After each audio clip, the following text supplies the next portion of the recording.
Third class తెలుగుకి సంబంధించి మనకి మొత్తం 14 లెసన్స్ ఆల్మోస్ట్ ఉన్నాయి. సో వీటిలో ఫస్ట్ 5 లెసన్స్ అయితే ఈరోజు డిస్కస్ చేద్దాం.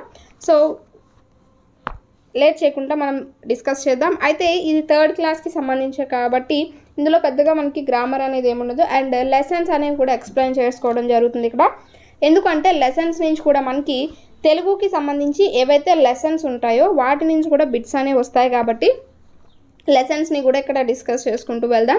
అయితే మీరు చేయాల్సిన ఇంకొక పని ఏంటి అంటే గేయాలు ఏవైతే ఉంటాయో సో గేయాలని మీరు కొంచెం చదువుకోవాల్సి ఉంటుంది. ఎందుకంటే గేయాల్లో ఒక 2-3 లైన్స్ అనేవి ఇచ్చి మిగతావి ఫిల్ చేయమంటాడు అనమాట. సో అందుకని చెప్పి అంటే కింద ఆప్షన్స్ నుంచి తీసుకోమంటాడు. సో అందుకని చెప్పి మీరు గేయాలు కూడా చదువుకోవాల్సి ఉంటుంది. ఇంకా లేట్ చేయకుండా వీడియో అయితే స్టార్ట్ చేసేద్దాం. సో ఫస్ట్ లెసన్ వచ్చేసి వానదేవుడా. దీని యొక్క ఇతివృత్తం ఏంటి అంటే ప్రకృతి గురించి, ప్రకృతి వర్ణనకి సంబంధించి ఇతివృత్తం అనేది ప్రకృతి వర్ణనకి సంబంధించి దీని యొక్క ప్రక్రియ వచ్చేసి గేయం అన్నమాట. ఈ పాఠం అంతా కూడా మనకి గేయ రూపంలో ఉంటుంది. సో పర్యావరణానికి సంబంధించి ఉంటుందన్నమాట. అంటే ప్రకృతిలో వానల గురించి, వానలు కురవడం గురించి గేయం అనేది ఉంటుంది. వానలు కురవాలే వానదేవుడా, వరిచేలు పండాలే వానదేవుడా, నల్లాని మేఘాలు వానదేవుడా, సల్లంగి కురవాలే వానదేవుడా, తూర్పు దిక్కున వానదేవుడా, తుల్లి తుల్లి కురవాలే వానదేవుడా, చాటంతా మబ్బు పట్టి వానదేవుడా. సో ఇక్కడ వరకు చూసుకుంటే వానలు అనేవి కురిసి వరిచేలు అనేవి బాగా పండాలి. సో నల్లని మేఘాలు అనేవి వచ్చి వర్షం సల్లంగా మొత్తం అంతా కూడా కురవాలి. తూర్పు దిక్కున వర్షం అనేది తుల్లి తుల్లి కురవాలి. చాటంత మబ్బు పట్టి వర్షంగా కురవాలే వానదేవుడా, చుక్క చుక్క నీరు చేరి వానదేవుడా, మాకు ఆసరవ్వాలే వానదేవుడా. సో చుక్క చుక్క నీరు అనేది చేరి అది మాకు ఆసరాగా నిలవాలి అని చెప్తున్నారు. మా ఊరి కుంటళ్ళు వానదేవుడా, మత్తడై దుంకాలే వానదేవుడా, చెరువులన్నీ నిండాలే వానదేవుడా, అలుగులై పారాలే వానదేవుడా. సో చెరువులన్నీ నిండి కుంటలన్నీ నిండి మొత్తం అంతా కూడా నీటితో పారుతూ ఉండాలని చెప్తున్నారు. సో ఇక్కడ మనకి ఏంటంటే ఈ ఏవైతే లైన్స్ ఉంటాయో వీటిని కూడా మీరు చదువుకోవాల్సి ఉంటుంది. ఎందుకంటే వీటి నుంచి ఎక్కువగా బిట్స్ అనేవి వస్తాయి. గేయాలకి సంబంధించి ఒక 2 లైన్స్ ఇచ్చి వాటి యొక్క అర్థం ఏంటని అడుగుతాడు, లేదా వాటి తర్వాత ఉన్న 2 లైన్స్ అడుగుతూ ఉంటాడు, అలా అడుగుతూ ఉంటాడు అనమాట.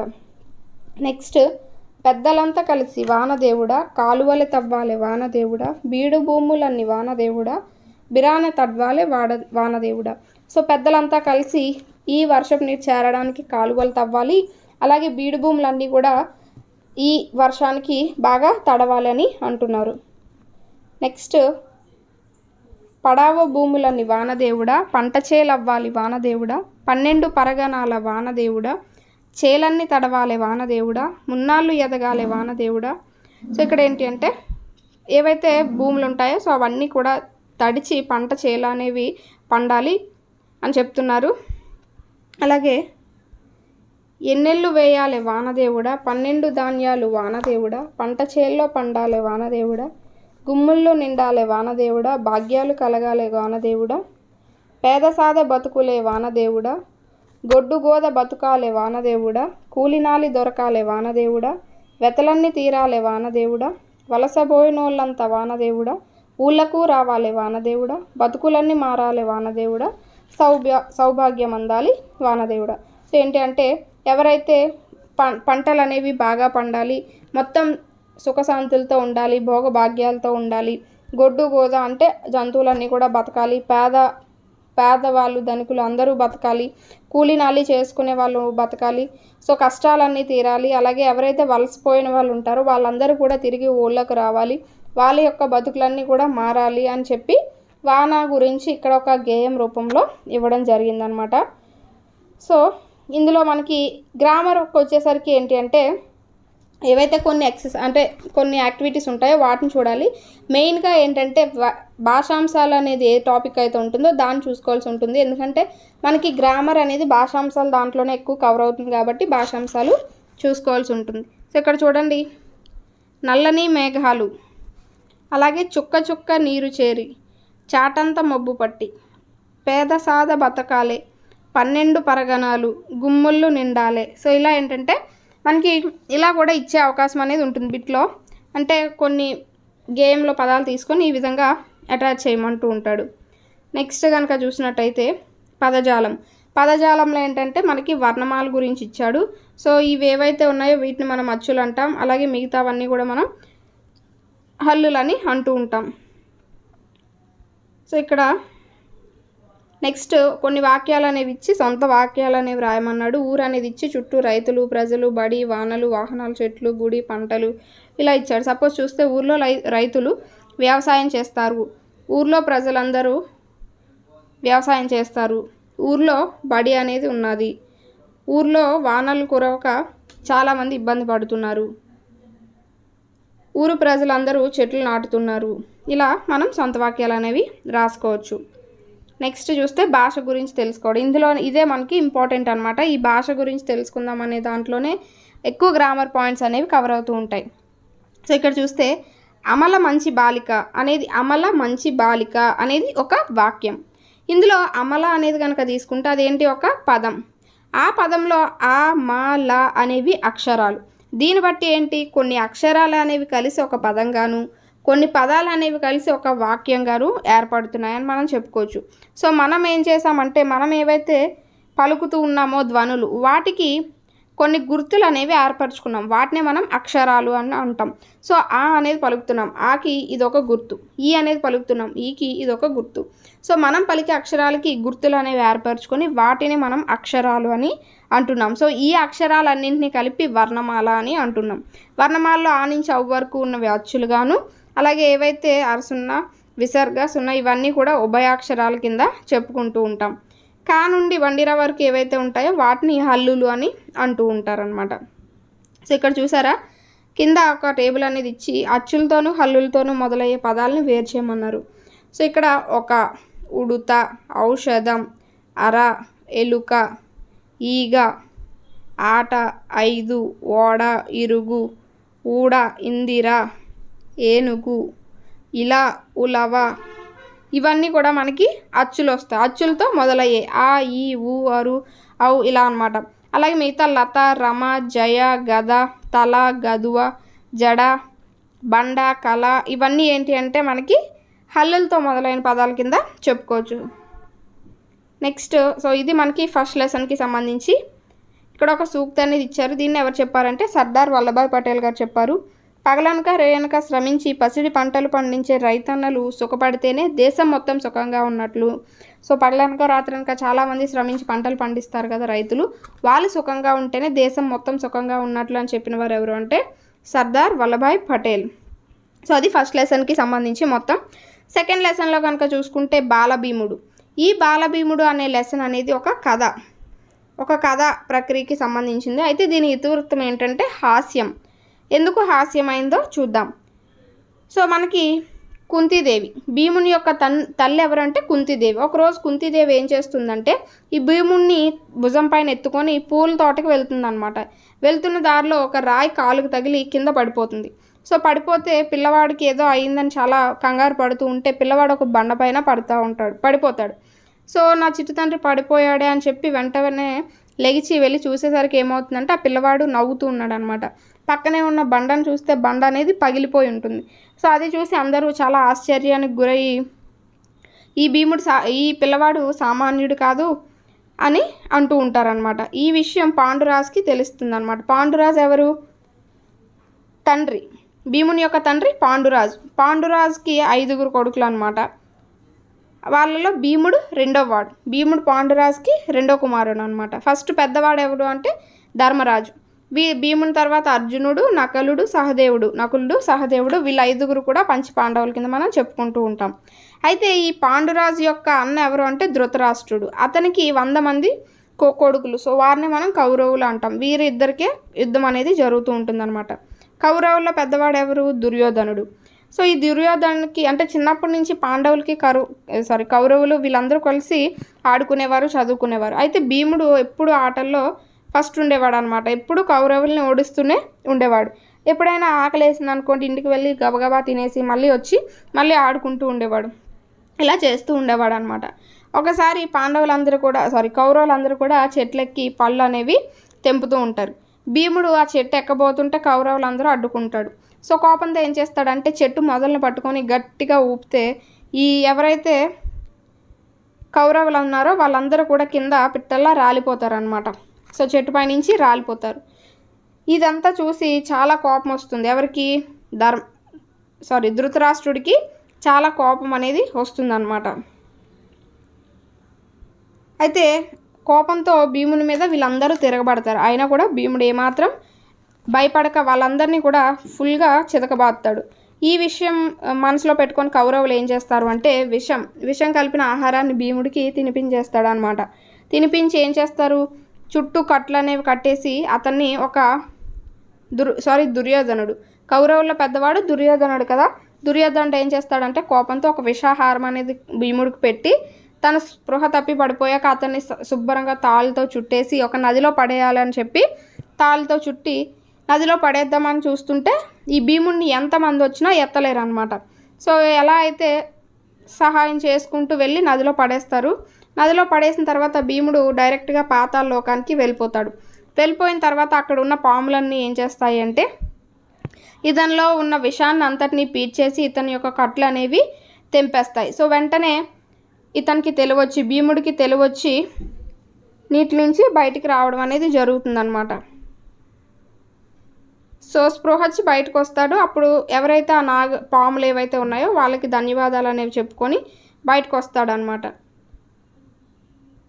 ఆ తర్వాత కొన్ని రోజులకి ఏంటి, ద్రోణాచార్యుడు వీళ్ళకి విలువిద్య నేర్పుతున్న గురువు, కౌరవులకి పాండవులకి ఇద్దరికి కూడా విలువిద్య నేర్పుతున్న గురువు అనమాట.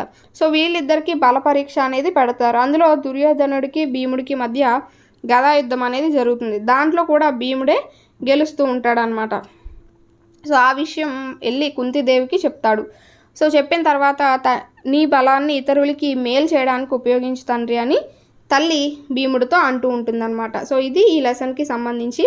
ఇది ఇతివృత్తం వచ్చేసి హాస్యం, అలాగే ప్రక్రియ వచ్చేసి కథ. ఇది బాలభీముడి యొక్క కథ. సో నెక్స్ట్ ఇందులో ఉన్న పదజాలం అది చూస్తే కింది బొమ్మల పేర్లు రాయండి.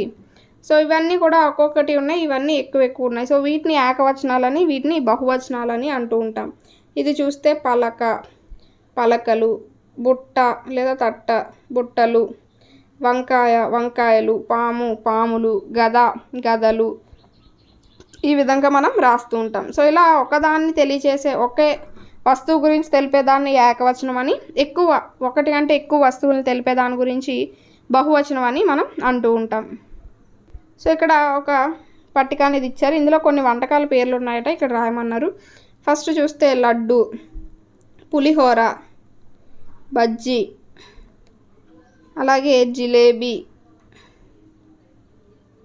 బాదుషా, పాలకోవా. సో ఇవన్నీ ఏంటి అంటే మనకి వంటకాల పేర్ల కింద మనం చెప్పొచ్చు. నెక్స్ట్ కింద పదాలు చదవండి అని ఇచ్చాడు. బలం, పండు. ఇవనేవి బలం, పండు ఇలా మీరు పలికేటప్పుడు ఏంటంటే రెండు పెదవులు అనేవి కలుస్తున్నాయి. అలా మన రెండు పెదవులు పలికేటప్పుడు ఆ రెండు పెదవులు కలిసే పదాలు ఏంటి, అక్షరాలు ఏంటి అని అడుగుతున్నారు. సో ఇక్కడ ప, ఫ, బ, భ, మ అనేవి వాటితో ఏర్పడే గుణింతాక్షరాలు కానీ పలికేటప్పుడు మనకి రెండు పెదాలు అనేవి కలుస్తూ ఉంటాయి. ఎగ్జాంపుల్ చూడండి, పలక, పాప, పీఠం, ఫలం, భజన, మామిడి ఇలా రెండు పెదాలు అనేవి కలుస్తూ ఉంటాయి అన్నమాట. నెక్స్ట్ ఇక్కడ భాషను గురించి తెలుసుకుందాంలో కింది వాటిలో లోపించిన అచ్చులను గురించి రాయండి. సో అచ్చు అంటే మనకి ఆ నుంచి ఆ వరకు ఉన్న వాటిని అచ్చులని అంటాం. సో ఇక్కడ ఈగ, ఐరావతం, ఇటుక, ఆవు, ఏనుగు, అరక, ఔషధం, ఉడుత, ఊడ, అంబలి. సో ఇక్కడ ఒకటి అనేవి మనకి ఇవన్నీ కూడా అచ్చులతో మొదలైన పదాల కింద మనం చెప్పుకోవచ్చు. అలాగే నెక్స్ట్ కనుక చూసుకుంటే ఇవన్నీ కూడా హల్లులతో గుర్తించి రాయమన్నాడు. పలక, బలపం, జడ, మడత, ఇటుక, అలాగే కడవ, నిచ్చెన, మామ, ఓడ, చిలుక, కలవ ఇలా మనకి హల్లులు అనేవి నింపి రాయమన్నారు. నెక్స్ట్ కనుక చూసుకుంటే ఇది సెకండ్ లెసన్కి సంబంధించి. సో ఇందులో సూక్తిలో కనుక చూసుకుంటే కండబలానికి వివేకం, శీలం తోడ్పడితే జీవితంలో అంతా విజయమే, బలమే జీవనము, బలహీనతే మరణము. సో గండబలానికి వివేకము అలాగే శీలం తోడ్పడితే జీవితంలో అంతా విజయమే జరుగుతుంది, బలమే మనం జీవించడానికి ఉపయోగపడుతుంది, బలహీనత అనేది మరణంతో సమానం అని చెప్పిన వారు స్వామి వివేకానంద. థర్డ్ వన్ వచ్చేసి అమ్మ. సో అమ్మ అనేది సంస్కృత విలువలకి సంబంధించింది ఇతివృత్తం. అలాగే దీని యొక్క ప్రక్రియ వచ్చేసి గేయం. సో ఇదొక గేయ ప్రక్రియకి సంబంధించింది. అమ్మ మనకు దైవమురా, అమ్మ ప్రేమ రూపమురా, అమ్మ వంటి దేవత ఈ అవనిలోన లేదురా. సో అమ్మ దైవంతో సమానం. అమ్మ ప్రేమకి ప్రతిరూపం లాంటిది. సో అమ్మ వంటి దేవత ఈ లోకంలోనే లేదు అని చెప్తున్నారు. రక్తము పోసి మనను కనిపించునురా, తీపి కథలు చెప్పి బువ్వ తినిపించునురా. సో తన రక్తం అనేది పోసి మనల్ని కని పెంచుతూ ఉంటుంది. అలాగే ఎన్నెన్నో మంచి మంచి కథలు చెప్తూ బువ్వ తినిపిస్తూ ఉంటుంది, అన్నం అనేది తినిపిస్తూ ఉంటుంది. అమ్మ పిలుపులో ఎంతో కమ్మదనం ఉందిరా, అమ్మ పలుకు మాటల్లో అమృతమే చిందురా. సో అమ్మ పిలుపులో ఎంతో కమ్మదనం అనేది ఉన్నది. అలాగే అమ్మ పలికే మాటల్లో అమృతం అనేది చిందుతూ ఉంటుందని చెప్తున్నారు. జోల పాట పాడి ఉయ్యాల లూపురా, లాలి పాట పాడి నిదురబుచ్చురా. సో జోలపాట అనేది పాడి ఉయ్యాలు లూపుతూ ఉంటుందట, లాలిపాట పాడుతూ నిద్రబుచ్చుతూ ఉంటుందట. సో అది అమ్మ గొప్పతనం. ఈ గేమ్ ఎక్కడి నుంచి తీసుకున్నారంటే బాలగేయాలు, వేముగంటి నరసింహాచార్యులు. సో అది. అండ్ ఇక్కడ గేయం ఆధారంగా సంబంధం ఉన్న పదాలు జత చేసి రాయండి అని అన్నాడు. అమ్మ పిలుపు కమ్మదనము, జోలపాట నిదురబుచ్చును, లాలిపాట ఉయ్యాలూపును, అమ్మ పలుకు అమృతము. సో ఇక్కడ చూసారా, జోలపాట పాడి ఉయ్యాల లూపురా, జోలపాట ఉయ్యాల, లాలిపాట నిదుర, అమ్మ పలుకు అమృతము. ఈ విధంగా జత చేసి రాయమన్నారు. నెక్స్ట్ కనుక చూసుకుంటే పదజాలంలో ఏమిచ్చాడంటే క్రింది పదాలు చదవండి, వాటి ఏకవచన రూపాలు పాఠంలో ఉన్నాయి, వాటిని చూసి రాయండి అని అన్నాడు. దేవతలు దేవత, పలుకులు పలుకు, పాటలు పాట, ఉయ్యాలలు ఉయ్యాల, దైవాలు దైవం, రూపాలు రూపం. సో ఇలా మనం ఏకవచన రూపం అనేది రాయొచ్చు. నెక్స్ట్ గేయంలో అమ్మ కథ చెప్పి బువ్వ తినిపించింది కదా, కథలు చెప్పేవారిని కథకుడు అంటారు. ఇట్లా ఎవరిని ఏమంటారో ఇక్కడ రాయమన్నారు. సో చిత్రాలు గీసేవారిని చిత్రకారులు అంటారు, నాట్యం చేసేవారిని నర్తకులు అంటారు లేదా నాట్యకారులు అంటారు, పాటలు పాడేవారిని గాయకులు అంటారు, పుస్తకాలు చదివేవారిని పాఠకులు అంటారు, అలాగే ఆటలు ఆడేవారిని క్రీడాకారులు లేదా ఆటగాళ్ళు అంటారు, రచనలు చేసేవారిని రచయిత లేదా రచయితలు అంటారు. సో ఈ విధంగా అంటూ ఉంటారనమాట. నెక్స్ట్ భాష గురించి తెలుసుకుందాంలో కనుక చూసుకుంటే ఇక్కడ ఫస్ట్ చూస్తే కలం, గంట, చలం, జలం, కటకం, డమరు, తబల, దయ, పలక, బండ ఇవన్నీ మనకి కా గా చ వాటితో పలుకుతున్నాం. అలాగే ఇక్కడ చూస్తే శంఖం, ఘంటం, పించం, జశం, కంఠం, డంక, కథ, ధర, ఫలం, భజన ఇవన్నీ కొంచెం ఒత్తుతో పలుకుతూ ఉన్నాం.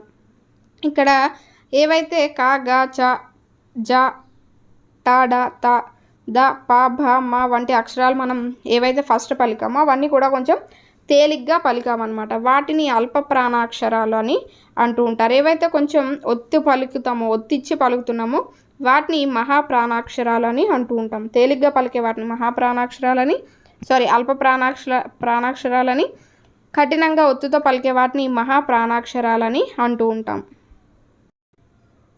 సో ఇది మనకి ఈ లెసన్కి సంబంధించి.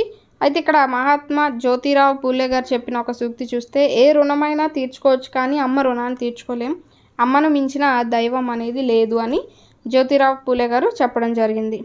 సో నెక్స్ట్ చదువు ఆనందించులో దయ అనేది ఇచ్చారు. ఇది దేనికి సంబంధించిందో చూద్దాం. సో పూర్వం కపిలవస్తు నగరాన్ని శుద్ధోధనుడు అనే రాజు పాలిస్తూ ఉండేవాడు కదా. అతని యొక్క కొడుకు గౌతముడు అనమాట. అతన్నే సిద్ధార్థుడు అనే పేరుతో కూడా పిలుస్తూ ఉంటాం. ఈ గౌతముడు చిన్నతనం నుంచి కూడా చాలా పెద్దల మీద గౌరవం, బోత, దయ అనేది కలిగి ఉంటూ ఉండేవాడు. అతని యొక్క మిత్రుడు ఎవరు అంటే దేవదత్తుడు.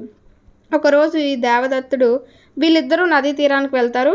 అక్కడ ఆకాశంలో ఎగురుతున్న హంసలను చూసి దేవదత్తుడు అందులో ఒక పక్షిని బాణంతో వేటాడతాడనమాట. సో ఆ హంస అనేది వచ్చి ఈ సిద్ధార్థుడు గౌతముడు యొక్క కాళ్ళ దగ్గర పడి గిలగిలా కొట్టుకుంటుందన్నమాట. ఇతను దాన్ని చూడలేక వెంటనే దాన్ని తీసుకొని దాన్ని గాయాన్ని తుడిచి దాని శరీరాన్ని నెమ్మదిగా నిమురుతూ ఊరట కలిగించాడు.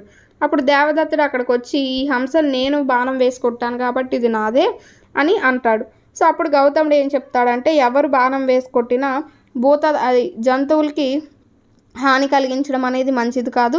సో ఆకాశంలో స్వేచ్ఛగా ఎగురుతున్న దాన్ని నువ్వు హింసించావు అని చెప్పి అంటాడు. సో ఇద్దరు ఏంటంటే ఆ గొడవ అలా పెరిగి రాజుగారి దగ్గర వరకు వెళ్ళిపోతారు. అలా వెళ్ళిన తర్వాత ఇద్దరు రాజా ఆస్థానంలో చెప్తారనమాట వారి యొక్క సమస్య ఏంటి అనేది. అయితే దేవదత్తుడు బాణం వల్ల హంస చచ్చిపోతే అది అతనిది అయ్యేది, కానీ దాన్ని గౌతముడు రక్షించాడు కాబట్టి ఆ హంస అనేది గౌతముడికే చెందుతుంది అని తీర్పు అనేది ఇచ్చారు. సో అయినా కూడా దేవదత్తుడు ఆ తీర్పుతో సంతోషపడక వెంటనే ఏమంటాడంటే ఒక పీట మీద హంసని ఉంచమంటాడు. సో ఎవరు పిలిచినప్పుడు ఎవరి దగ్గరికి అయితే ఆ హంస వెళ్తుందో సో అది వాళ్ళకే అని చెప్తాడు. సో దేవదత్తుడు చాలా కోపంగా భయంకరమైన అరుపులతో పిలుస్తాడనమాట. హంస అనేది వెళ్ళదు. సో గౌతముడు చాలా జాలి దయతో నెమ్మదిగా ప్రేమతో దాన్ని పిలవగానే వెంటనే వచ్చి అతని యొక్క భుజం పైన వాలుతుందన్నమాట. సో ఈ యొక్క గౌతముని యొక్క అహింసా పద్ధతికి వీళ్ళందరూ కూడా చప్పట్లు కొడతారు. సో అందువల్ల ఏంటంటే కాఠిన్యం కంటే ప్రేమ దయ ఉన్న వాళ్ళకే అందరి మన్నన దొరుకుతుంది. అంటే ఎవరైతే కఠినంగా ఉంటారో వాళ్ళకంట ప్రేమగా దయగా మెలుగుతారో వాళ్ళకి ఎక్కువ మంది ఆమోదం అనేది ఉంటుంది. సో ఇది ఈ లెసన్కి సంబంధించి దయ అనేది. నెక్స్ట్ 4th లెసన్ మన పండుగలు అనేది కనుక చూసుకుంటే ఇది మనకి మన పండుగలు అనేది ఇతివృత్తం వచ్చేసి సంస్కృతి సాంప్రదాయాలకు సంబంధించి, అలాగే దీని యొక్క ప్రక్రియ సంభాషణ మొత్తం అంతా కూడా సంభాషణ రూపంలో ఉండడం జరుగుతుంది. సో ఇక్కడ కనుక చూసుకుంటే ఇక్కడ కొంతమంది పిల్లలకి అలాగే టీచర్కి సంబంధించి సంభాషణ అనేది జరుగుతుంది. అందులో కొన్ని పండుగల గురించి ఇవ్వడం జరుగుతుంది అనమాట. సో అందరూ దసరా సెలవులు అనేవి వచ్చాయి కదా, సో ఎవరెవరు ఎక్కడికి వెళ్తారని టీచర్ అడుగుతూ ఉంటుంది. సో అప్పుడు రమణ నేను మా అమ్మమ్మ వాళ్ళ ఊరికి వెళ్తాను టీచర్ అని చెప్తారు. దివ్య వాళ్ళ మామయ్య ఊరికి వెళ్తాను, దసరా పండుగ అక్కడ బాగా జరుపుతారని ఆమె చెప్తుంది. సో టీచర్ అడుగుతున్నారు కరుణ అనే అమ్మాయి నువ్వెక్కడికి వెళ్తావని. సో ఈ సెలవులకి నేను ఎక్కడికి వెళ్ళను టీచర్, మేము క్రిస్మస్ పండుగ మా అమ్మమ్మ వాళ్ళ ఇంట్లో జరుపుకుంటామని అంటున్నారు. సో అలా ఏంటంటే పిల్లలకి టీచర్కి ఇద్దరికి మధ్య ఒక సంభాషణ అనేది జరుగుతూ ఉంటుందన్నమాట. అందులో భాగంగా టీచర్ ఒక్కొక్క పండుగ అనేది ఏ మాసంలో జరుగుతుంది, ఎప్పుడు జరుగుతుంది, ఏ తిథిలో జరుగుతుంది అవన్నీ కూడా చెప్తారనమాట. సో చైత్రమాసం మొదటి తిథి పాడ్యంలో ఉగాది అనేది వస్తుంది. సో ఉగాది అనేది తెలుగు వారందరికీ కూడా కొత్త సంవత్సరం. సో ఆ రోజు కొత్త బట్టలు అనేవి వేసుకొని షడ్రుచులతో పచ్చడి అనేది చేసుకోవడం, తీపి వంటకాలు అనేవి చేసుకోవడం, ఆ రోజంతా పంచాంగ శ్రవణం చేయడం ఇలాంటివన్నీ కూడా జరుగుతూ ఉంటాయి అని చెప్తున్నారు. అలాగే ఉగాది తర్వాత వచ్చే 9 రోజులకి అంటే చైత్రమాస శుద్ధ నవమి రోజు శ్రీరామనవమి అనేది జరుపుకుంటారు. సో ఇక్కడ బిట్ అనేది మనకి శ్రీరామనవమి అనేది ఎప్పుడు జరుపుకోవచ్చు, ఇలా కంటెంట్ నుంచి మనకి ఏవైతే లెసన్స్ ఉంటాయో వాటి నుంచి తెలుగులో బిట్స్ రావడానికి అవకాశం అనేది ఉంటుంది. సో నెక్స్ట్ దసరా పండుగ. దసరా పండుగ అనేది ఆశ్వయుజ మాసం శుద్ధ దశమి నాడు దసరా పండుగ అని జరుపుకుంటారు. దీన్నే మనం విజయదశమి అని కూడా అంటూ ఉంటాం. అయితే ఈ విజయదశమి రోజే పాండవులు జమ్మి చెట్టు మీద దాచిపెట్టుకున్న ఆయుధాలు తీశారని, సో అందుకని ఎక్కువగా ఆ రోజు జమ్మి చెట్టుకి ఆయుధాలకి పూజలు అనేవి చేస్తూ ఉంటారనమాట. అలాగే దసరా పండుగ రోజు పాలపిట్టను కూడా చూస్తూ ఉంటారు. సో ఏ చెట్టు మీద పాండవులు ఆయుధాలు దాచుకున్నారంటే జమ్మి చెట్టు. అలాగే అప్పుడే మనకి దసరా సమయంలోనే బతుకమ్మ పండుగను కూడా జరుపుకుంటారు. ఎక్కువగా తెలంగాణలో బతుకమ్మ పండుగ అనేది జరుపుకుంటారు. సో దసరా తర్వాత 20 రోజులకి ఆశ్వేజ బహుళ అమావాస్య రోజు దీపావళి అనేది వస్తుంది. సో దీపావళి రోజు ఒక నరకాసుడి వధ అనేది జరుగుతుంది కాబట్టి దానికి సందర్భంగా ఆ రోజు లక్ష్మీ పూజలు అనేవి చేసుకుంటూ పటాసులు అనేవి కాల్చుకుంటూ ఉంటారు. ఆ తర్వాత మనకి వినాయక చవితి వస్తుంది. సో వినాయక చవితి తర్వాత మనకి మళ్ళీ సంక్రాంతి, శివరాత్రి ఇలా పండుగలు అనేవి మనకి ప్రతి నెలలో వస్తూనే ఉంటాయి. అయితే ఇవన్నీ మన హిందూ పండుగలకి సంబంధించింది. సో ముస్లింలకి సంబంధించి కనుక చూస్తే రంజాన్, బక్రీద్, మొహరం ఇవన్నీ ముస్లింలకి గొప్ప పండుగల కింద చెప్పుకుంటూ ఉంటాం. రంజాన్ అనేది ఎప్పుడు చేసుకుంటారంటే ఇస్లాం క్యాలెండర్ ప్రకారం రంజాన్ నెల వచ్చినప్పుడు ఆ నెలంతా కూడా ఖురాన్ అనేది చదివి, సో ఆ నెలలో ఖురాన్ అనేది ఆవిర్భవించింది అని వారి యొక్క నమ్మకం. సో అందుకని ఆ నెల రోజుల పాటు ఉపవాస దీక్షలు అనేవి జరుపుకొని ఆ నెల చివరిన ఈద్ ఉల్ ఫితర్ అంటే రంజాన్ పండగకి మరొక పేరు ఈద్ ఉల్ ఫితర్. సో దీన్ని ఘనంగా జరుపుకుంటూ ఉంటారనమాట. సో అలాగే బక్రీద్, మొహరం ఈ పండుగలను కూడా చాలా ఎత్తులో జరుపుకుంటూ ఉంటారు. సో టీచర్ ఇక్కడ మళ్ళీ డిసెంబర్ క్రిస్మస్, క్రిస్టియన్స్కి సంబంధించి డిసెంబర్ 25న క్రిస్మస్ పండుగ అనేది జరుపుకుంటూ ఉంటారనమాట. ఆ రోజు క్రిస్మస్ చెట్టుని ఎందుకు నక్షత్రాలతో అలంకరిస్తూ ఉంటారంటే, సో నక్షత్రాలతో అలంకరించి కొత్త బట్టలు అనేవి ధరించి ప్రార్థనలు అనేవి చేసుకుంటూ ఉంటారు. అయితే యేసుక్రీస్తు జన్మించిన రోజు ఈ క్రిస్మస్ పండుగను క్రైస్తవులు అందరూ జరుపుకుంటారు. అయితే యేసు జన్మించినప్పుడు ఆకాశంలో ఒక నక్షత్రం అనేది మెరిసిందని, ఆ నక్షత్రాన్ని అనుసరించి వెళ్ళిన 3 జ్ఞానులకు బాల యేసు కనిపించాడని చెప్తూ ఉంటారు. సో అందుకని ఇంట్లో నక్షత్రాలు అనేవి పెట్టుకుంటూ ఉంటారనమాట క్రిస్మస్ పండుగకి. అలాగే లంబాడీలు కనుక చూసుకుంటే, లంబాడీ తండాలో తీజ్ పండుగ అనేది జరుపుకుంటూ ఉంటారట. ఈ తీజ్ పండుగ అనేది ముఖ్యంగా కన్నెపిల్లలు జరుపుతూ ఉంటారట. బొడ్డెమ్మ పండుగ ఒక రకంగా బొడ్డెమ్మ పండుగ వంటిదట ఈ తీజ్ పండుగ అనేది. అయితే ఆ తండాలోని ఉన్న ఆడపిల్లలందరూ కూడా శీతలా భవానీకి పూజ చేసి ఈ పండుగను జరుపుకుంటారట. శీతలా భవానీ అంటే లంబాడీలో ఒక దేవత పేరు శీతలా భవానీ అనేది.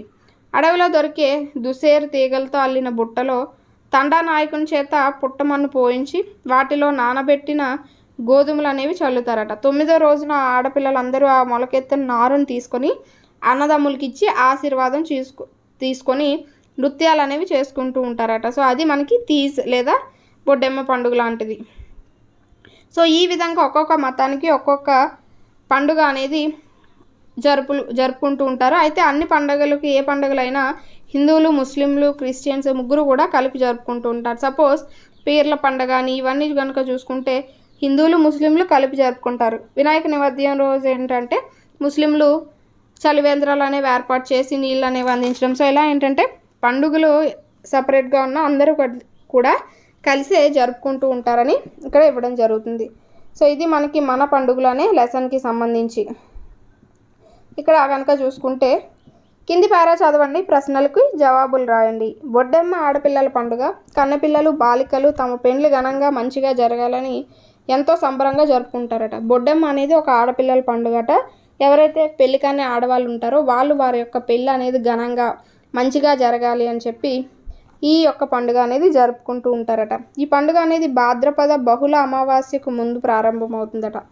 భాద్రపద మాసంలో బహుళ అమావాస్యకు ముందు ప్రారంభమయ్యి 9 రోజుల పాటు ఆడిపాడి అమావాస్యకు ముందే బొడ్డెమ్మలను నిమజ్జనం చేస్తూ ఉంటారట.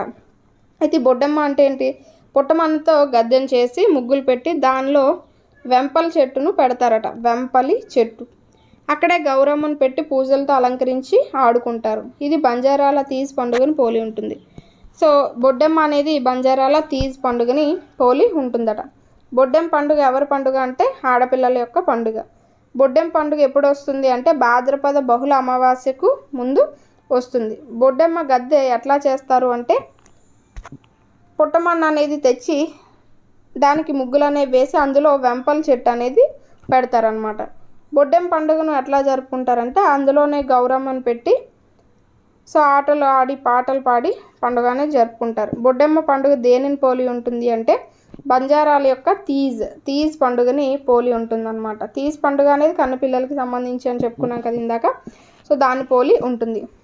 అయితే ఇక్కడ చూస్తే శ్రీరామనవమి అనేది ఏ మాసంలో వస్తుంది అంటే చైత్ర మాసంలో వస్తుంది. శ్రీరామనవమి అనేది చైత్ర మాసం. దీపావళి అనేది ఆశ్వయుజ మాసంలో వస్తుంది. దసరా కూడా ఆశ్వయుజ మాసంలోనే వస్తుంది. ఉగాది అనేది కూడా చైత్ర మాసంలో వస్తుంది. రంజాన్ అనేది రంజాన్ నెలలో వస్తుంది. వాళ్ళ క్యాలెండర్ ప్రకారం రంజాన్ నెలలో. క్రిస్మస్ అనేది డిసెంబర్లో వస్తుంది. సో ఇలా ఒక్కొక్కటి ఒక్కొక్క మాసంలో రావడం జరుగుతుందన్నమాట. ఇవన్నీ సొంత మాటలకు అవి మనకు అంత అవసరం లేదు. నెక్స్ట్ పదజాలంలో కనుక చూసుకుంటే కింది బొమ్మను చూడండి. లోపల గుణింత అక్షరంతో బయట అక్షరాలను కలిపి వీలైనన్ని పదాలు రాయండి అని అన్నారు. సో ఇక్కడ చూడండి లోపల పదాలతో పై పదాలని జోడించి రాయమన్నారు. కోట. సో నెక్స్ట్ కనుక చూసుకుంటే వర్షాకాలంలో వర్షాలు పడితే చెరువులు నీళ్ళతో కలకల్లాడుతూ ఉంటాయని ఇచ్చారు. సో అలా కింద ఇచ్చిన వాటిలో ఏవేవి ఎప్పుడెప్పుడు కలకల్లాడుతాయని అడిగారు. సో చెరువులు అనేవి వర్షాలు కురిసినప్పుడు నీళ్ళతో కలకల్లాడుతూ ఉంటాయి. ఇల్లు అనేది ఏదైనా పండుగలు వచ్చినప్పుడు తోరణాలతో పూలదండలతో అలంకరిస్తూ ఉంటారు. సో అప్పుడు తోరణాలు పూలదండలతో కలకలాడుతూ ఉంటుంది. గుడి అనేది ఏదైనా పండుగ వచ్చినప్పుడు తోరణాలు, అక్కడ కూడా ఏంటి పూలదండలతో. బడి అనేది ఏదైనా స్వాతంత్ర ఉద్యమంలో అంటే స్వాతంత్ర దినోత్సవానికి కానీ గణతంత్ర దినోత్సవానికి కానీ జెండాలతో అలంకరించినప్పుడు కలకలాడుతూ ఉంటుంది. సో అలాగే తోట అనేది పూలతో, ఊరు అనేది ఏదైనా పండుగలు వచ్చినప్పుడు అలంకరిస్తూ ఉంటారు. ఆట స్థలం అనేది ఏదైనా ఆటలు ఆడేటప్పుడు ఉంటుంది. సో అలా ఏంటంటే ఆట స్థలం అనేది ఏదైనా ఆటలు జరిగినప్పుడు పిల్లలందరితో కలకలాడుతూ ఉంటుంది. సో అలా అన్నమాట. నెక్స్ట్ కనుక చూసుకుంటే భాషకు సంబంధించి కింది పదాల్లో మహాప్రాణాక్షరాలను గుర్తించి గీత గీయండి. సో ఇక్కడ ఖ, ఠ, ధి, భ, ఖ, చ, ధ, భ, ఛ, ఢ, ఫ, ఖ ఇవన్నీ కూడా మనకి మహాప్రాణాక్షరాలు, అంటే ఒత్తుతో పలుకుతూ ఉన్నాం కదా. సో వాటిని మహాప్రాణాక్షరాలని అంటూ ఉంటాం. అల్ప ప్రాణాక్షరాలని గుర్తించండి. సో అల్ప ప్రాణాలు అంటే మనకి ఇవన్నీ కూడా అల్ప ప్రాణాక్షరాల కిందకే వస్తూ ఉంటాయి. నెక్స్ట్ కనుక చూస్తే ఇది లెసన్కి సంబంధించి ఇందులో ఉన్న సూక్తి కనుక చూస్తే జనం సంఘటితమయ్యే కార్యమే మంచి కార్యం, సామూహిక కార్యక్రమాల వల్లనే మనలో ఐక్యత ఏర్పడుతుంది అని చెప్పిన వారు డాక్టర్ బిఆర్ అంబేద్కర్ గారు. సో నెక్స్ట్ 5th లెసన్ వచ్చేసి కాకుల లెక్క. కాకుల లెక్క అనేది దేనికి సంబంధించిందంటే ఇది ఒక హాస్యానికి సంబంధించిన కథా ప్రక్రియ అన్నమాట. సో ఇదేంటో చూద్దాం.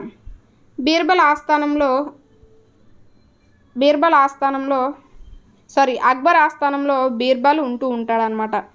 ఈ బీర్బల్ అంటే మిగతా ఎవరైతే రాజులు మంత్రులు ఉంటారో వాళ్ళకి చాలా ఈర్ష అనమాట. ఎందుకంటే వాళ్ళ తెలివి అనేది బీర్బల్ కంటే ఎక్కువ అని చెప్పి వీళ్ళు ఉద్దేశపడుతూ ఉంటారనమాట. అయితే ఒకరోజు సభలో వాళ్ళందరూ కూడా ఇలా అంటున్నారు.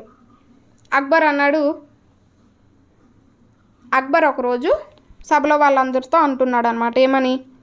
సో ఈరోజు నేను ఒక పరీక్ష అనేది పెడతాను. ఆ పరీక్షలు ఏంటి అంటే మన గ్రామంలో ఎన్ని కాకులు అనేవి ఉన్నాయో లెక్క పెట్టి చెప్పండి అని చెప్పి వారు ఎవరైతే కరెక్ట్గా లెక్క చెప్తారో వాళ్ళే తెలివైన వారిగా, అందరికంటే తెలివైన వారిగా నేను ప్రకటిస్తానని చెప్తూ ఉంటారనమాట. చెప్పి వారికే మంత్రపదవి అనేది ఇస్తానని రాజు ప్రకటించడం జరుగుతుంది. అయితే అందరూ ఏంటంటే వాళ్ళు బీర్బల్ కంటే చాలా తెలివైన వాళ్ళు అని నిరూపించుకోవడానికి అందరూ కాకులు అనేవి లెక్క పెట్టడానికి వెళ్తూ ఉంటారు. సో ఇది చూసి ప్రజలందరూ కూడా ముక్కు మీద వేలేసుకుంటారనమాట. ఏంటి వీళ్ళు కాకులు లెక్క పెడుతున్నారు ఏంటి అని. సో అందరిలో ఒకటే భయం, ఎవరు వాళ్ళకంటే ముందు వెళ్ళి రాజుకి కాకుల గురించి చెప్పేస్తారో, కాకుల లెక్క అనేది చెప్పేస్తారో అని చెప్పి చాలా భయపడుతూ ఉన్నారనమాట. సో కానీ బీర్బల్ మాత్రం ఎలాంటి కాకుల్ని లెక్కించుకుంటా ఇంట్లోనే కూర్చున్నాడు. అయితే రాజు చెప్పిన రోజు వచ్చేసింది. అందరూ కూడా సభలో కూర్చున్నారు. అయితే ఆగ్రా పట్టణంలో ఎన్ని కాకులు ఉన్నాయని అక్బర్ అడిగాడు. అయితే ఇంకా లేదు ప్రభు, మాకు ఇంకొంత సమయం కావాలి అన్నారు అందరూ, బీర్బల్ తప్ప. సో బీర్బల్ ఏమో బీర్బల్ని అన్నారు, ఏమని? నువ్వు చెప్పు అని అడిగారు అనమాట. ఎవరు? అక్బర్ అడిగారు. బీర్బల్ నువ్వు చెప్పు కాకుల లెక్క అని అడిగితే ఆగ్రా పట్టణంలో మొత్తం 6803 కాకులనే ఉన్నాయి అని బీర్బల్ అక్బర్తో అన్నాడు అనమాట. సో వెంటనే ఒక అతను లేచి లేదు నేను కష్టపడి లెక్క పెడితే 8000 కన్నా ఎక్కువగానే కాకులు ఉన్నాయని ఒక అతను అంటాడు. నెక్స్ట్ ఇంకొకరు లేచి లేదు 5000 కాకులే ఉన్నాయని ఇంకొకరు అంటారు. సో వెంటనే బీర్బల్ ఏం చేస్తాడంటే అక్బర్ ఏం అడుగుతారంటే, ఏంటి బీర్బల్, వీళ్ళ లెక్కకి నీ లెక్కకి చాలా తేడా ఉన్నది, ఏంటి ఎవరు చెప్పింది నమ్మాలి అని చెప్పి అడుగుతారు. అప్పుడు బీర్బల్ ఏం చెప్తాడంటే, ప్రభు నేను చెప్పిన సంఖ్యలో సరైందే, వీళ్ళు లెక్క పెట్టినప్పుడు వేరే ఊరు నుంచి కాకుల చుట్టాలు అనేవి మన ఊరికి వచ్చాయి, అందుకే అతనికి 8000 వచ్చాయి. అండ్ ఇంకొక అతను లెక్క పెట్టినప్పుడు మన ఊరి కాకులు అనేవి బయట ఊరికి చుట్టపు చూపుకు వెళ్ళాయి, అందుకే 5000 కాకులే ఉన్నాయి అని చెప్తారు. సో అతను సమయస్ఫూర్తిగా చెప్పిన ఆ యొక్క సమాధానానికి, అతని యొక్క తెలివికి వెంటనే అక్బర్ నవ్వి బీర్బల్కి ఉన్న తెలివితేటలు సమయస్ఫూర్తి అనేది ఎవరికి లేదని చెప్పి మిగతా వారందరూ కూడా ఒప్పుకున్నారు. సో అది ఈ లెసన్కి సంబంధించి కాకుల లెక్కకి సంబంధించి. సో బీర్బల్ అంటే ఆస్థానంలో మిగిలిన వారికి నచ్చేది కాదు. ఇక్కడ అవును కాదు అనేది గుర్తించమన్నాడు.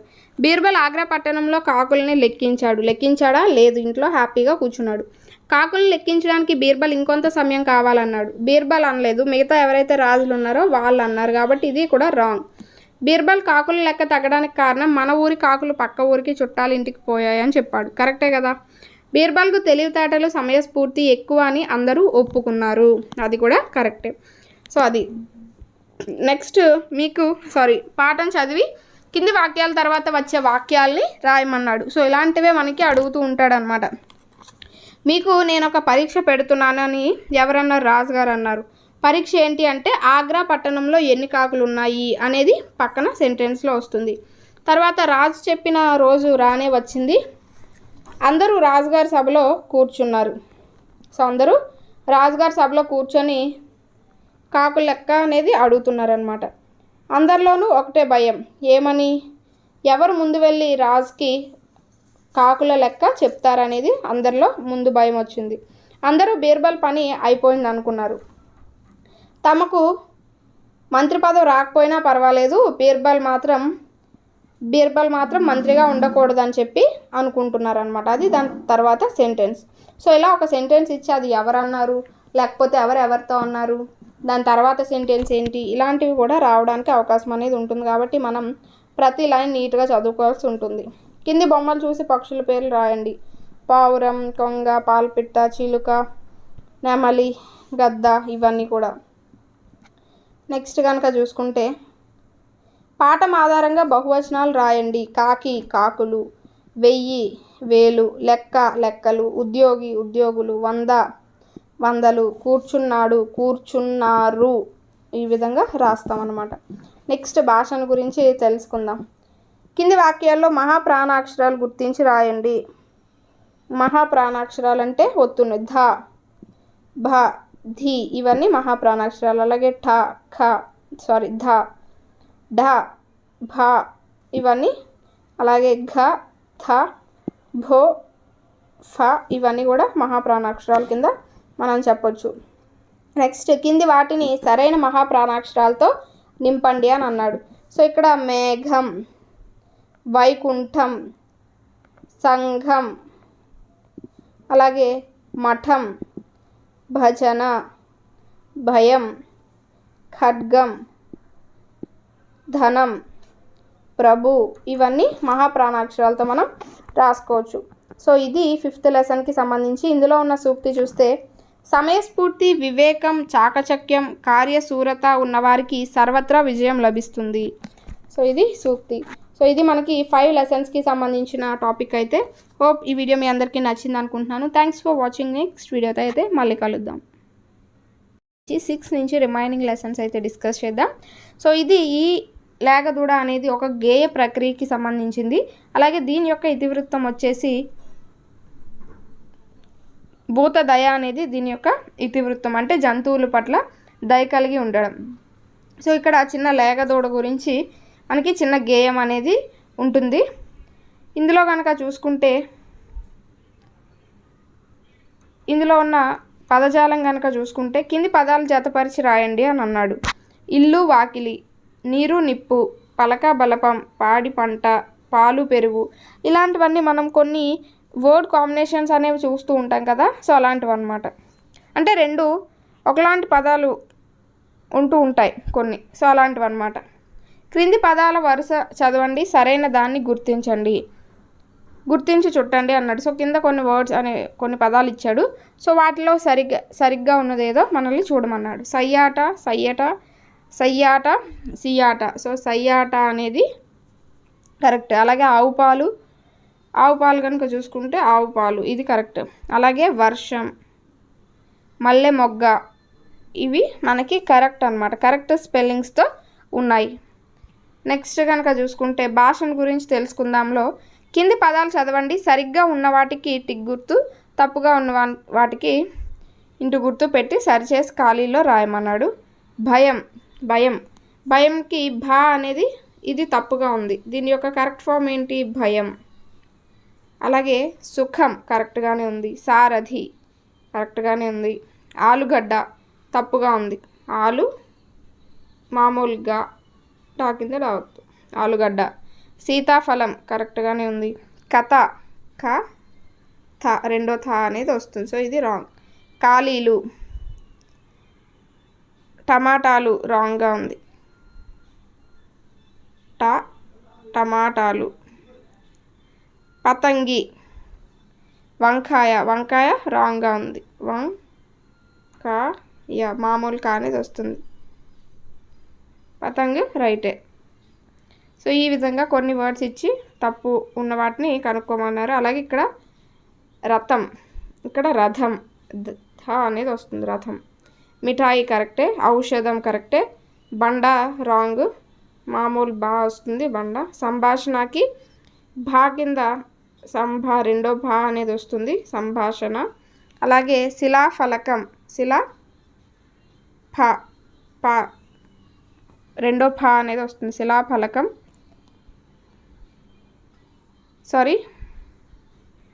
భక్తి అనేది కరెక్టే. అలాగే అంగడి కరెక్టే. సీత అనేది మామూలు తా అనేది వస్తుంది, సీత.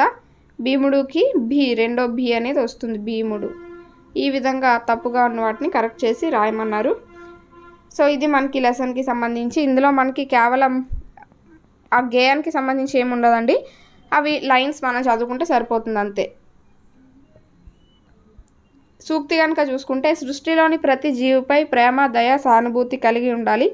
అవసరమైనప్పుడు వాటికి సహాయం చేయాలి. సో ప్రతి జీవి పైన దయ అనేది కలిగి ఉండాలి. వాటికి మన అవసరం ఉన్నప్పుడు వాటికి సహాయం చేయాలనేది తెలియజేస్తుంది. సో ఈ పాఠంలో ఏంటంటే, ఒక చిన్న లేగదోడు ఒక పిల్లవాడి దగ్గరికి వచ్చి ఆడుకొని ఉంటుంది. సో దాన్నే ఒక గేయ రూపంలో ఇచ్చారనమాట.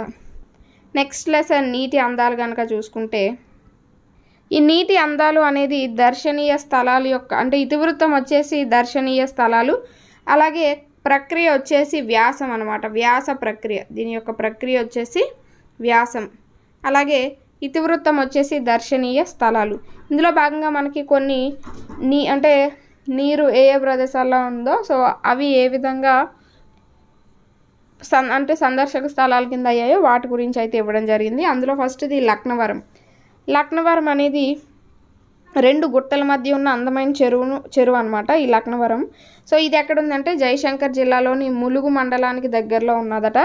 అయితే ఇది అడవి ప్రాంతంలో గుట్టల మధ్య ఉన్న అందమైన విహారయాత్ర స్థలంగా చెప్తూ ఉంటారు దీన్ని లక్నవరాన్ని. మన రాష్ట్ర రాజధాని హైదరాబాద్కి 212 కిలోమీటర్ల దూరంలోను, వరంగల్ పట్టణానికి 75 కిలోమీటర్ల దూరంలో ఈ లక్నవరం అనేది చెరువు అనేది ఉన్నది. సో ఇక్కడ చాలా ఆనందాన్ని కలిగిస్తూ ఉంటుందన్నమాట ఈ ప్రాంతం.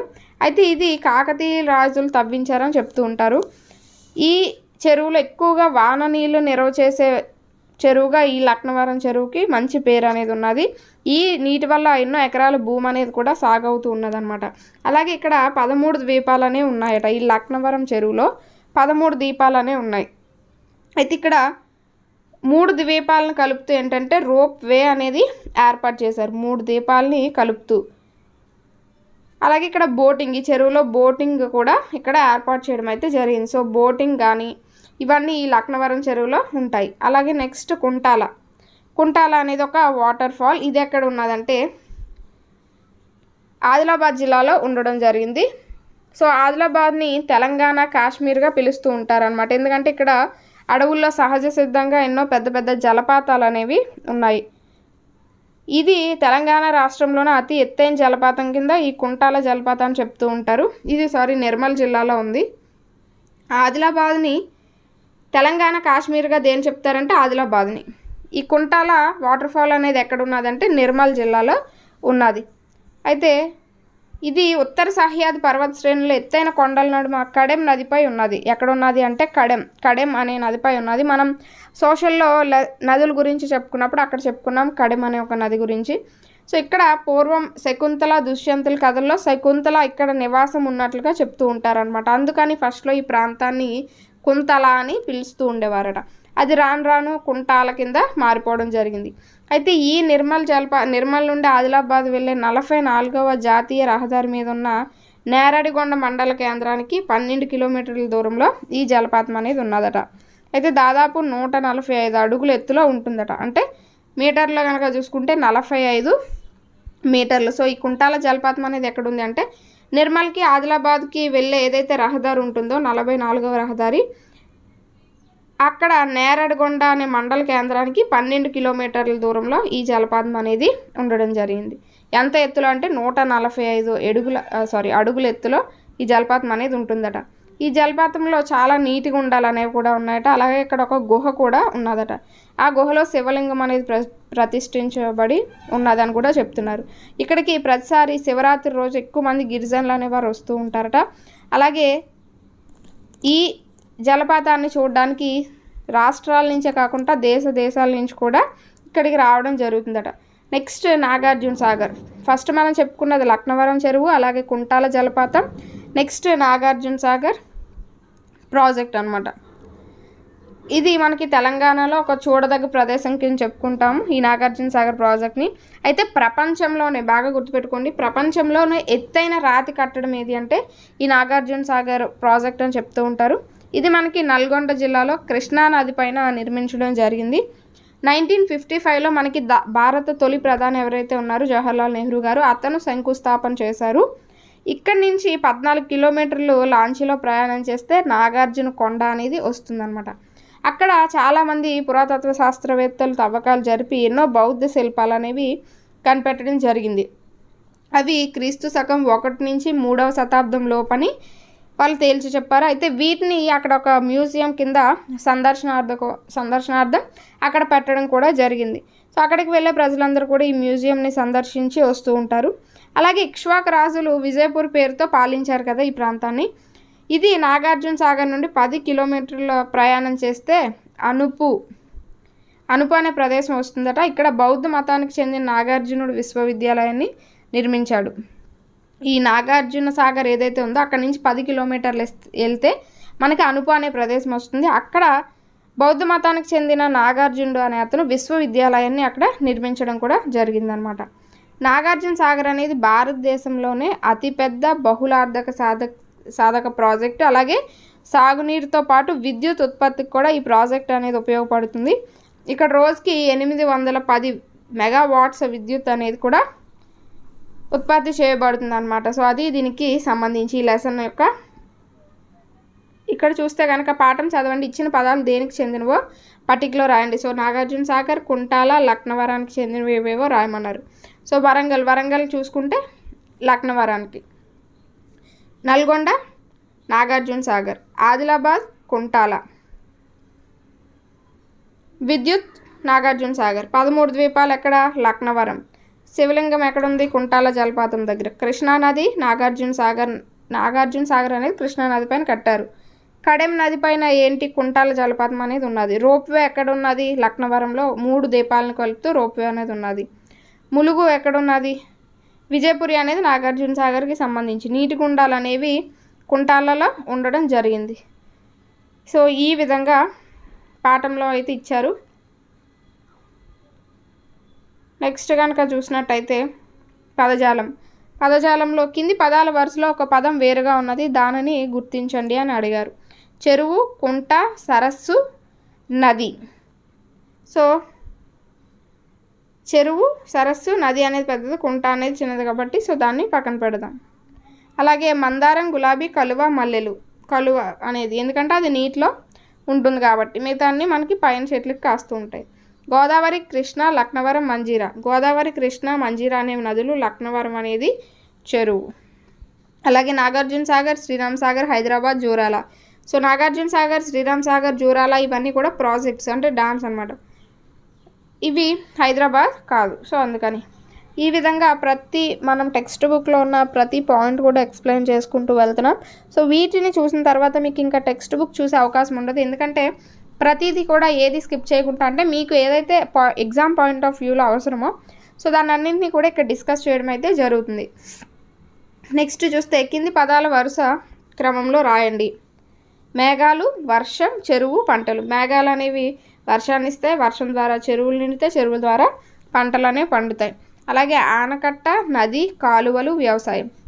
సో నది నుంచి వచ్చే నీరు అనేది ఆనకట్టలో నిల్వ చేస్తారు, ఆ తర్వాత కాలువల ద్వారా వ్యవసాయం అనేది జరుగుతుంది. చేపలు, అంగడి, చెరువు, ఆదాయం. సో చెరువులో చేపలు అనేవి తీసుకొస్తారు, చెరువుకి వెళ్తారు, చేపలు అనేవి పడతారు, అంగడిలో అమ్ముతారు, ఆదాయం అనేది సమకూర్చుకుంటారు. నెక్స్ట్ ఆనకట్ట, పంటలు, నదులు, కాలువలు. ఆనకట్ట నుండి ఆనకట్ట నుంచి నదులు, కాలువల యొక్క నీరు అనేది అక్కడ నిక్షిప్తం అవుతుంది, అంటే అక్కడ నిల్వ ఉంటుంది. సో ఆనకట్టలో అక్కడి నుంచి పంట పొలాలకి నీరు అనేది వెళ్తూ ఉంటుంది. లేదా కాలువలు అనేవి నదుల్లోకి కలుస్తే నదులు అనేవి ఆనకట్టల్లో, అంటే నదుల్లో నీరు అనేది ఆనకట్టలో నిల్వ ఉండి పంటలు పండించడానికి అనువుగా ఉంటాయి. అలా కూడా మనం రాసుకోవచ్చు. నెక్స్ట్ భాషను గురించి తెలుసుకుందాంలో కింది పదాలు చూడండి. అచ్చులతో మొదలయ్యే పదాలు, హల్లులతో మొదలయ్యే పదాలు వేరు చేసి పట్టికలో రాయండి అని ఇవ్వడం జరిగింది. సో ఫస్ట్ అచ్చులతో కనుక చూసుకుంటే అనప, ఊయల, ఒకటి, ఎలుక, ఉడుత, ఔషధం, ఏనుగు, ఆట, ఇటుక, ఈల, ఐరావతం, ఓటు, ఈగ, ఏడు, ఇవన్నీ కూడా మనకి అచ్చులతో మొదలయ్యే పదాలు. ఆ రిమైనింగ్ ఏవైతే శంఖం, కంకర, పలక, పటపట, చకచక, తడక, మఠం, భయం, బలపం, గంప, కరం ఇవన్నీ ఉన్నాయో ఇవన్నీ మనకి హల్లులతో మొదలయ్యే పదాల కింద చెప్పవచ్చు. నెక్స్ట్ కనుక చూస్తే కింది పదాలు చదవండి, గీత గీసిన అక్షరాల మధ్య ఉన్న తేడా గమనించండి. సో అటక, ఆట, ఇలా, ఈగ, ఉడుత, ఊయల, ఎలుక, ఏతం, ఒకటి, ఓడ. సో ఇక్కడ ఆ అనేవి అటక, ఇలా, ఉడత ఇవన్నీ ఏంటంటే మనం పొట్టిగా చదువుతున్నాం ఫస్ట్ రోలో కనుక చూసుకుంటే. అలాగే సెకండ్ వాటిలో కనుక చూసుకుంటే, సెకండ్లో అచ్చులు కనుక చూసుకుంటే అన్నీ దీర్ఘం తీసి పలకాల్సి వస్తుంది. సో ఆ విధంగా పొట్టిగా ఏవైతే పలికే అచ్చులు ఉంటాయో వాటిని హ్రస్వాలని, అలాగే దీర్ఘం తీసి పలికే వాటిని దీర్ఘాలు అని అంటూ ఉంటారనమాట. సో కింది వాటిలో దీర్ఘం కానిది ఏది, క్రింది వాటిలో హ్రస్వం కానిది ఏది, ఇలా మనకి బిట్ అనేది ఇస్తాడు. గుర్తుంచుకొని టెట్కి సంబంధించి 3, 4, 5 క్లాసెస్ నుంచి ఎక్కువగా బిట్స్ అనేవి వస్తాయి. సో దాన్ని బట్టి 3, 4, 5 అనేది ఎలాంటి డౌట్ లేకుండా చదివిన తర్వాత 6, 7, 8కి మీరు వెళ్ళాల్సి ఉంటుందన్నమాట. నెక్స్ట్ ఇక్కడ చూస్తే సూక్తి, నీరు ఎంత విలువైనదో బావి ఎండిపోయే వరకు తెలియదు. ప్రకృతి సహజ వనరు అయిన నీటి అందాలని కాపాడడం మన కర్తవ్యం. Thomas puller. సో నీరు అనేది ఎండిపోయే తర్వాతే వరకే దాని విలువ అనేది మనకి తెలియదు అనమాట. సో అలా ఏంటంటే ఆ సహజంగా లభించే నీటిని కాపాడుకోవడం మన కర్తవ్యం అని చెప్పిన వారు థామస్ పుల్లర్. నెక్స్ట్ మతిమరుపు ఈగ. ఈ మతిమరుపు ఈగ అనే లెసన్ చూద్దాం. ఇది ఎయిత్ లెసన్కి సంబంధించి. ఈ మతిమరుపు ఈగ అనేది హాస్యానికి సంబంధించిన ఇతివృత్తం, అంటే దీని యొక్క ఇతివృత్తం వచ్చేసి హాస్యం, దీని యొక్క ప్రక్రియ వచ్చేసి కథా ప్రక్రియ, అలాగే ఇతివృత్తం వచ్చేసి హాస్యం. సో మతిమరుపు ఈగ అనేది ఏంటో చూద్దాం. ఒక ఈగ అనేది ఉంటుంది. ఈగ ఒకరోజు ఇల్లు అలుకుతూ తన పేరే మర్చిపోతుంది అనమాట. సో ఇదేంటి నా పేరు నేనే మర్చిపోయానని చెప్పి వెంటనే ఒక లేగదూడ కనిపిస్తే చెంగున ఎగిరే ఒక లేగదూడ ఎదురైందట దానికి. అయితే ఈగ దాన్ని ఆపి, చెంగున ఎగిరే లేగమ్మ నా పేరు ఏమిటో చెప్పమ్మా అని అడిగింది. సో అలా ఒక్కొక్కరిని అడుగుతుంది. సో ఆ లేగదూడ ఏం చెప్తుంది అంటే, నాకు తెలీదు, నీ పేరు వెళ్ళి మా అమ్మని అడుగు అంటుంది. వెంటనే చెంగున ఎగిరే లేగమ్మ, లేగను కన్నా ఆవమ్మ నా పేరేమిటో చెప్పమ్మా అని అడుగుతుంది. ఆ మాటకి ఆవు కూడా మొహం తెల్లబోసి, నాకు నీ పేరు తెలీదు, నన్ను ఎందుకు అడుగుతావు, నన్ను మేపే మల్లన్నను అడుగు చూడు అని అంటుందన్నమాట. ఎవరు? ఆవు. ఇప్పుడు వెంటనే ఈగ వెళ్ళిపోయి, చెంగున ఎగిరే లేగమ్మ, లేగను కన్నా ఆవమ్మ, ఆవును మేపే మల్లన్న నా పేరేమిటో చెప్పన్నా అని మల్లన్నను అడుగుతుంది. మల్లన్న కాసేపు చూసి ఆలోచించి, నీ పేరు నాకేం తెలుస్తుంది, ఆ నీడనిచ్చే చెట్టును అడుగు అని అంటాడనమాట. వెంటనే చెంగున ఎగిరే లేగమ్మ, లేగను కన్నా ఆవమ్మ, ఆవును మేపే మల్లన్న, నీడనిచ్చే చెట్టమ్మ నా పేరేమిటో చెప్పమ్మా అని అలా ఏంటంటే ఒక్కొక్కరిని యాడ్ చేస్తూ వెళ్తుందనమాట. చెట్టు కూడా ఏంటంటే, నీ పేరు నాకేం తెలుసు, నా కింద పడుకొని ఉన్నది కదా నా నీడలో, ఆ గుర్రాన్ని అడుగు అని అంటుందన్నమాట. మళ్ళీ వీళ్ళందరినీ చెప్పుకుంటూ వచ్చి, చెట్టు కింద ఓ గుర్రమా నా పేరేమిటో చెప్పమ్మా అని అంటుంది. సో నన్ను అడుగుతావేంటి, నా కడుపులో ఉన్న పిల్లని అడుగు అని గుర్రం అంటుంది. సో అప్పుడు మళ్ళీ నీడనిచ్చే చెట్టమ్మ, చెట్టు కింద ఓ గుర్రమా, గుర్రం కడుపులో పిల్లమ్మ నా పేరేమిటో చెప్పమ్మా అని అంటుంది. సో వెంటనే నీ పేరు ఈగ కదూ అంటుంది. హిహి అని నవ్వుతుంది అనమాట. సో నవ్వాక ఈగ హమ్మయ్య అనుకుంటూ, అవును నా పేరు ఈగ కదా, నేనే నా పేరు మర్చిపోయానేంటి అని చెప్పి వెంటనే మళ్ళీ వెనక్కి ఇంటికి వెళ్ళిపోతుంది అనమాట. ఎందుకని మళ్ళీ ఇంటికి వెళ్ళిపోతుందంటే అక్కడ ఇల్లు సగంలో అలుక్కుంటూ వదిలేసి వచ్చేసింది కదా, ఆ మిగతా ఇల్లు అలకడానికి వెనక్కి వెళ్ళిపోతుంది అనమాట. సో అది మతిమరుపు ఈగ అనే లెసన్కి సంబంధించి. సో ఫస్ట్ ఎవరిని అడుగుతుంది? దూడను అడుగుతుంది. తర్వాత ఆవును అడుగుతుంది. తర్వాత ఆవును మేపే మల్లన్న అడుగుతుంది. మల్లన్న ఏం చెప్తాడు? చెట్టును అడగమంటాడు. చెట్టు ఏం చెప్తుంది? గుర్రాన్ని అడగమంటాడు. గుర్రం ఏం చెప్తుంది? కడుపులో ఉన్న పిల్లని అడగమంటుంది. సో ఆ విధంగా ఆర్డర్ అనేది వచ్చింది. నెక్స్ట్ చూస్తే ఇందులో ఉన్న పదజాలం కనుక చూస్తే, కింది పదాలు చదవండి, జతపరిచి రాయండి అని అడిగాడు. ఎగాదిగా చూడడం, గబగబా నడవడం, పక్కపక్క నవ్వడం, పటపట కొరకడం, గలగల పారడం, తలతల మెరవడం. ఇవి మనకి జతపరిచి రాయొచ్చు ఇలా ఈ విధంగా. నెక్స్ట్ భాషను గురించి తెలుసుకుందాంలో. క్రింది పట్టికలో హ్రస్వ అక్షరాలు గుర్తించి 0 చుట్టండి. సో హ్రస్వ అక్షరాలు అంటే ఏంటి? మనకి పొట్టిగా పలికేవి. సపోజ్ లా, హ, ష, ల, న, స, ష, ఈ, ఆ, ర, వ, జ, ట. ఇవన్నీ కూడా మనకి హ్రస్వాక్షరాల కింద అయితే చెప్పొచ్చు. అలాగే నెక్స్ట్ కనుక చూసినట్టయితే, సో ఇది ఈ లెసన్కి సంబంధించి. సూక్తి కనుక చూస్తే, విద్యార్థులు ఏకాగ్రతతో శ్రద్ధతో చదవాలి, అర్థం చేసుకోవాలి అనేది సూక్తి. నెక్స్ట్ లెసన్ ఏమేమి చూడాలి అనేది చూద్దాం. ఇది 9th లెసన్. ఈ ఏమేమి చూడాలి అనే ఇతివృత్తం వచ్చేసి ప్రకృతి పరిశీలన. అలాగే ఇది ఏ ప్రక్రియ అంటే గేయ ప్రక్రియ. సో ఇదొక గేయ ప్రక్రియకి సంబంధించి. ఇతివృత్తం వచ్చేసి ప్రకృతి యొక్క వర్ణనకి సంబంధించి. ఈ లెసన్ మనకి దేని తెలియచేస్తుందో చూద్దాం. సో ఏమేమి చూడాలి, ఏమేమి చూడాలి అని, పక్షి ఎగిరి తీరునే చూడాలి, ప్రకృతి ఇచ్చిన పక్షి రంగులను చూడాలి. సో పక్షి ఎలా ఎగురుతుందో చూడాలట. అలాగే ప్రకృతి ఇచ్చిన పక్షి రంగుల్ని చూడాలి. సో ప్రకృతిలో ఉన్న పక్షుల యొక్క రంగులన్నింటినీ చూడాలి. ఏటి సొగసులు ఊట చెలిమెలను చూడాలి, నదుల నడకల తీరు మిలమిలలు చూడాలి.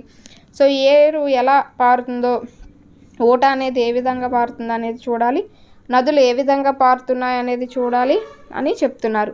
చెట్టు చేమకు పూసే పువ్వులను చూడాలి, చెట్ల కొమ్మల చిట్టి పిందెలను చూడాలి, చెట్టుకు పూసే పువ్వుల్ని చూస్తూ ఉండాలట.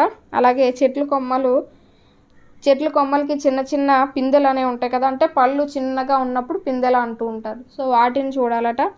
కొండ కోనల వెండి వెలుగులను చూడాలి, అడవి అంచున మేసే పశువులను చూడాలి, కొండలు కోనల నుండి వెలుగుల్ని చూడాలట. అలాగే అడవిలో మేసే జంతువులు ఉంటాయి కదా, పశువుల్ని, వాటిని చూడాలట. అలాగే పశువుల మందల లేగ దూడలను చూడాలి, గొర్రెల మేకల వెంట కుక్కలను చూడాలి. పశువుల మందలో లేగ దూడల్ని చూస్తూ ఉండాలట. అలాగే గొర్రెల మందలో వెంట వెళ్తాయి కదా కుక్కలు, వాటిని చూడాలట. సో ఇదంతా కూడా మనకి ఏమేమి చూడాలి అనే దానికి సంబంధించి. అంటే ఎగిరే పక్షులను చూడాలి, ప్రకృతిలో ఉన్న పక్షి రంగులను చూడాలి, ఏరు ఏ విధంగా పారుతుందని దాని సొగసులను చూడాలి, నదులు ఏ విధంగా పారుతున్నాయో వాటి తీరును చూడాలి, చెట్లకి పూసే పువ్వుల్ని కానీ, చెట్లకు కాసే కాయలను కానీ, కొండ కోనల్లో ఉన్న వెలుగుల్ని, అడవి అంచును మేసే పశువులను చూడాలి, పశువుల మందలో లేగ దూడలను చూడాలి, గొర్రెల మేకల వెంట వెళ్ళే కుక్కల్ని చూడాలి అని ఇక్కడ ఇవ్వడం జరిగింది. సో ఇది అంటే ప్రకృతి గురించి వర్ణించారు. ఏ రూపంలో అంటే గేయ రూపంలో. నెక్స్ట్ కనుక చూస్తే ఈ లెసన్లో ఉన్న పదజాలం కనుక చూస్తే, సో ఇక్కడ చూడండి, గేయం చదవండి, గేయం ఆధారంగా కింది వాక్యాలు చదవండి, గేయం చూసి వాక్యంలో పదాలు సరిచేసి రాయండి. సో ఇక్కడ కొన్ని వాక్యాలు అనేవి ఇచ్చాడు కదా, వాటిని టెక్స్ట్ బుక్లో పైన చూసి సరైన వాక్యాలు అనేవి రాయమన్నాడు. గేయం చదవండి, గేయం ఆధారంగా వేటికి సంబంధించినవి ఏమేమి చూడాలి అని రాయండి. పక్షులకు సంబంధించి ఏంటి? పక్షుల యొక్క ఏ విధంగా ఎగురుతున్నాయి అనేది చూడాలి. పక్షులకి సంబంధించి రంగుల్ని చూడమన్నారు. నదులకు సంబంధించి అవి ఏ విధంగా ప్రవహిస్తున్నాయి, ఏ విధంగా వెళ్తున్నాయి అనేది చూడమన్నారు. చెట్లకు సంబంధించి చెట్లకు కాసే కాయల్ని, పువ్వుల్ని చూడమన్నారు. పశువులకు సంబంధించి అవి ఏ విధంగా గడ్డి మేస్తున్నాయి అనేవి చూడమన్నారు. నెక్స్ట్ పదజాలంలో కనుక చూస్తే ప్రకృతిలో ఏమేమి కనిపిస్తున్నాయో రాయండి. పక్షులు, జంతువులు, చెట్లు ఇవన్నీ మనకి ఉంటాయన్నమాట. నెక్స్ట్ భాషను గురించి తెలుసుకుందాంలో క్రింది పదాల్లో ఎక్కడ దీర్ఘాలు ఉండాలో గుర్తించి వాటిని సరిచేసి రాయండి. ఇక్కడ మాట, మాకి దీర్ఘం మాట. కీటకం, కీకి కీటకం. కడాయి, డాకి దీర్ఘం. సుశీల, సీకి దీర్ఘం. మేక, మాకి దీర్ఘం మేక. అలాగే తేలు, తేకి దీర్ఘం. చామంతి, చా. పతకం, పతాకం, తాకి దీర్ఘం. కూజ, కాకి దీర్ఘం. సీతాఫలం, సీకి దీర్ఘం. అలాగే టోపీ, టాకి దీర్ఘం. మేడారం, సో మేడారంకి దీర్ఘం. అలాగే చేమకు, చాకి చేకి దీర్ఘం. కోకి దీర్ఘం. లేకి దీర్ఘం, లేక దూడ. సో ఈ విధంగా దీర్ఘాలు ఇచ్చి రాయమన్నారు. ఇది లెసన్కి సంబంధించి. ఇందులో ఉన్న సూక్తి కనుక చూసుకుంటే ప్రకృతి మనకు గాలి, నీరు, ఆహారం, అందం, ఆనందాన్ని ఇస్తుంది. మరి మనం ప్రకృతి పట్ల, సాటి ప్రాణుల పట్ల ఎట్లా ఉంటున్నామో ఆలోచించండి. ప్రకృతి మనకు అన్నీ ఇస్తూ ఉంటుంది, కానీ మనం వాటిని సద్వినియోగం పరుచుకోము. సో ఇది 9th లెసన్కి సంబంధించి. 10th లెసన్ కనుక చూసినట్టయితే వేమన శతకం. సో వేమన శతకం ఇతివృత్తం వచ్చేసి విలువలను తెలియజేస్తూ ఉంటాయి. ఏ ప్రక్రియలో ఉంటాయంటే పద్యాల రూపంలో మనకి ఉండడం జరుగుతుందన్నమాట. ఇక్కడ చూడండి. అల్పుడెప్పుడు పలుకు నాడంబరముగాను, సజ్జనుండు పలుకు చల్లగాను, కంచు మ్రోగునట్లు కనకంబు మ్రోగున విశ్వదాభిరామ వినురవేమ. చెడ్డవాడు ఎప్పుడు కూడా ఆర్భాటంగా మాట్లాడుతూ ఉంటాడట, మంచివాడు ప్రశాంతంగా మాట్లాడతాడు. కంచు అనేది కంగున మోగుతుందట, కానీ బంగారం అట్లా మోగదు కదా. సో కంచు కంటే బంగారమే విలువైంది, కానీ అది ఇంత శబ్దం చేసినట్టు ఇది మోగదు కదా. అలా ఏంటంటే చెడ్డవారు ఎప్పుడు కూడా ఆర్భాటంగానే మాట్లాడుతూ ఉంటారు, పెద్దగానే మాట్లాడుతూ ఉంటారు. మంచివాడు ఎప్పుడు కూడా ప్రశాంతంగా మంచిగా మాట్లాడుతూ ఉంటారు అనమాట. సో అలా కంచు అనేది పెద్ద సౌండ్ చేసినట్టు బంగారం చేయదు కదా, ఎందుకంటే బంగారమే విలువైంది కానీ చేయదు కదా అని. ఉప్పు కప్పు రంబు నొక్క పోలిక నుండి జూడ రుచుల జాడ వేరు, పురుషులందు పుణ్య పురుషులు వేరయ విశ్వదాభిరామ వినురవేమ. సో ఉప్పు కర్పూరం చూడడానికి ఎలా ఉంటుంది, ఒకేలా పైకి తెల్లగా కనిపిస్తూ ఉంటాయి, కానీ చప్పరించి చూస్తే వాటి యొక్క రుచులు అనేవి వేరువేరుగా ఉంటాయి. అలాగే మానవులందరూ కూడా పైకి ఒకేలా కనిపిస్తూ ఉంటారు, కానీ వారితో స్నేహం చేసినప్పుడే వారి గుణాలను బట్టి ఎవరు చెడ్డవారో ఎవరి మంచివారో తెలుస్తూ ఉంటుందన్నమాట. అంటే వారి యొక్క గుణాలను బట్టే తెలుస్తూ ఉంటుంది మంచివారు ఎవరు, చెడ్డవారు ఎవరు అనేది. అనగా రాగ మతి శైలిచు నుండు తినగ వేమ తీయ నుండు సాధనమున పనులు సమకూరు తరలోన విశ్వదాభిరామ వినురవేమ. సో ఇవన్నీ వేమన పద్యాలే. ఏదైనా మళ్ళీ పాడుతూ ఉంటే రాగం అనేది చక్కగా వస్తుంది. అలాగే తినడం వల్ల వేపాకు అనేది తీయగా అనిపిస్తుంది. అలాగే ఏదైనా పని పదే చేయడం వల్ల ఏంటంటే అనుకూలంగా మారుతూ ఉంటుంది అనేది దీని యొక్క అర్థం. అలాగే అనువు గాని చోట నది కులం అనరాదు, కొంచెమైన నదియు గొదువ కాదు, కొండ యుద్ధమందు కొంచెమై ఉండురా విశ్వదాభిరామ వినురవేమ. సో వీలు కాని చోట గొప్ప వాళ్ళమని అనుకోకూడదు. అలాగే అక్కడ మన గొప్పతనం కనిపించకపోయినా తక్కువేమీ కాదు. ఎలాగంటే పెద్ద కొండ అద్దంలో చాలా చిన్నదిగానే కనబడుతుంది కదా. సో ఎలా అంటే మనకి అవసరం లేని దగ్గర అక్కడ మనం గొప్ప వాళ్ళమే అని చెప్పుకోకూడదు. మన గొప్పతనం కనిపించకపోయినా అక్కడ మనం ఏమీ తక్కువ కాదనమాట. ఎలా అంటే పెద్ద కొండ మనకి అద్దంలో చిన్నగానే కనిపిస్తుంది కదా, అలా అన్నమాట. ఇనుము విరిగినేని